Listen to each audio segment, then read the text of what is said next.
First ever factory outlet మన Mukunda jewellers ఫిబ్రవరి 14న సుచిత్రాలో గొప్ప ప్రారంభం. VA 2 to 12%, zero making charges పై ఫ్లాట్ 20% ఆఫ్. ఆఫర్స్ అన్ని బ్రాంచెస్ కి వర్తిస్తుంది. Rebel star Prabhas movie the Raja Saab release date మారింది. ఏప్రిల్ 10 నుంచి మేకి షిఫ్ట్ అనుకునే లోపు జూన్ అన్నారు. కానీ ఇప్పుడు దసరాకే ఈ సినిమా రిలీజ్ అంటున్నారు.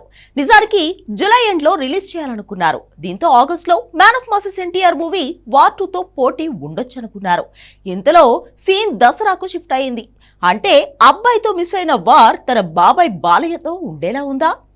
ఫైనల్ గా the Raja Saab movie Akhanda 2 sequel తో పోటీ పడేలా ఉందా? ఈ డౌట్ కి ఆన్సర్ దొరికేలోపే దసరాకి మరో స్టార్ రామ్ చరణ్ కూడా రంగంలోకి దిగేలా ఉన్నాడు. బుచ్చిబాబుతో ప్లాన్ చేసిన మూవీ ఎట్టి పరిస్థితుల్లో ఏడాది ఎండ్లోగా రావాలనేది చరణ్ కండిషన్ అని తెలుస్తోంది. అలా దసరా ముహూర్తాన్ని టార్గెట్ చేస్తున్న ఫిల్మ్ టీం దీపావళిని బ్యాకప్ ప్లాన్ గా పెట్టుకుందట. అంతవరకు బానే ఉంది. కానీ ప్రభాస్ బాలయ్యని ఎదిరించడానికి చరణ్ రంగంలోకి క్రికెట్ స్టార్ ధోనీని దింపబోతున్నాడనే మ్యాటరే వైరల్ అయ్యేలా ఉంది. మెగా గ్లోబల్ స్టార్ కోసం లగాన్ బ్యాట్ తో సీన్ లోకి ధోనీ కూడా వచ్చేందుకు సిద్ధపడ్డాడు. ఆ సంగతేంటో మీరే చూసేయండి.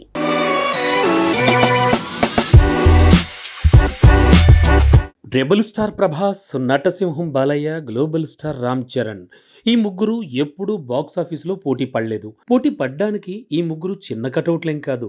ఆల్రెడీ ఇందులో rebel star Prabhas pan India king. తన సినిమా వస్తుందంటే చాలు అందరి మూవీలు సైడ్ ఇవ్వాల్సిందే. చరణ్ సినిమాకు కూడా ఎవరూ పోటీ ఇచ్చే సాహసం చేయనే చేయరు.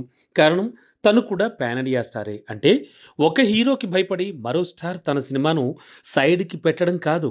పాన్ ఇండియా మూవీ వస్తుందంటే ఎవరైనా సైడ్ ఇవ్వాల్సిందే. ఇదొక అన్అఫీషియల్ రూల్. ఇండస్ట్రీలో సైలెంట్గా అంతా ఫాలో అయిపోతూ ఉంటారు. ఇదో రకంగా పాన్ ఇండియా బడ్జెట్తో తెరకెక్కే సినిమాకు మిగతా హీరోలు ఇచ్చే అన్అఫీషియల్ గౌరవం. అయితే ది రాజా సాబ్ ఏప్రిల్ 10కి రావాల్సింది. షూటింగ్ డిలే అవడం వల్ల మే, జూన్, జూలై ఇలా రిలీజ్ డేట్స్ వాయిదా పడుతూనే ఉన్నాయి. కట్ చేస్తే ఇప్పుడు ది రాజా సాబ్ విడుదల తేదీ దసరాకు షిఫ్ట్ అయినట్టు కనిపిస్తోంది. కానీ అప్పుడు నటసింహం బాలయ్యతో బోయపాటి తీస్తున్న అఖండ 2ని రిలీజ్ చేస్తామని తేల్చారు. కాబట్టి వాయిదా కష్టమే. ఒకవేళ షూటింగ్ డిలే అవ్వడం, లేదంటే ది రాజా సాబ్ టీంతో అఖండ 2 టీం ఏదైనా మాట ఇచ్చిపుచ్చుకోవడాలు లాంటివి చేస్తే చెప్పలేం. కానీ ఇప్పటి వరకు rebel star movie the Raja సాబ్ అఖండ 2తో టాలీవుడ్లోనే కాదు పాన్ ఇండియా లెవెల్లో పోటీ పడాల్సి వచ్చేలా ఉంది. కట్ చేస్తే ఇదే డేట్కి రామ్ చరణ్ మూవీ వచ్చేలా ఉంది. దసరాకు పెద్ద సినిమా రిలీజ్ అంటున్నారు. మొన్న మధ్య సెట్స్ పైకి వెళ్ళిన ఈ సినిమా అప్పుడే 15% షూటింగ్ జరిపేసుకుంది. మొన్నటికి మొన్న 20 రోజుల పాటు క్రికెట్ మ్యాచ్ బ్యాక్డ్రాప్తో సీన్లు తెరకెక్కించాడు డైరెక్టర్ బుచ్చిబాబు.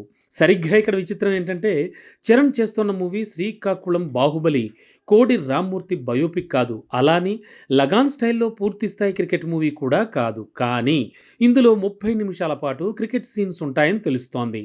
ఆల్రెడీ రతన్వేల్ ఈ విషయం ఎప్పుడో ట్విట్టర్లో తేల్చేశాడు.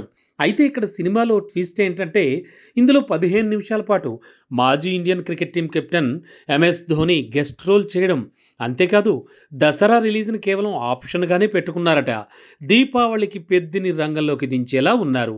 మొత్తానికి ఏ దసరాకు దీపావళికి లేని వసూళ్ల కళ ఈసారి ఉండేలా ఉంది.